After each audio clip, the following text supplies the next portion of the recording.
స్వామివారి దర్శనం చేసుకోవడం జరిగింది.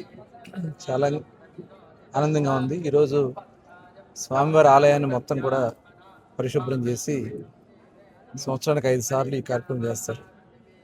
మరి ఈ సందర్భంగా దర్శనం చేసుకోవడం చాలా ఆనందంగా ఉంది. స్వామివారి ఆశీర్వచనాలు అందరికీ ఉండాలని చెప్పి మనస్ఫూర్తిగా కోరుకుంటా ఉన్నాను.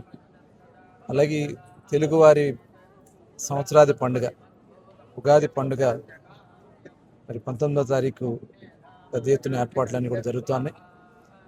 రాష్ట్రంలో ఉన్నటువంటి అన్ని దేవాలయాల్లో కూడా చాలా పవిత్రంగా ఈ ఉగాది కార్యక్రమానికి ముస్తాబవుతా ఉన్నాయి దేవాలయాలన్నీ కూడా.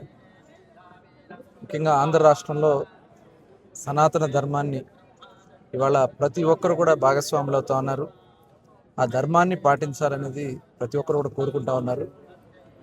యువత కూడా, ముఖ్యంగా యువత చాలా కీలకంగా, చాలా నిజాయితీగా వర్క్ చేస్తున్నారు.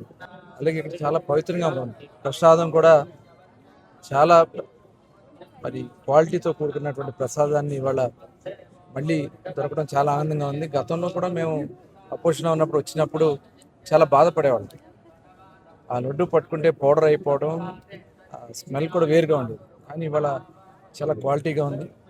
తప్పకుండా స్వామివారి ఆశీర్వాదాలు అందరికీ ఉండాలని చెప్పి మనస్ఫూర్తిగా కోరుకుంటున్నాను. నమో వెంకటేశ్వర.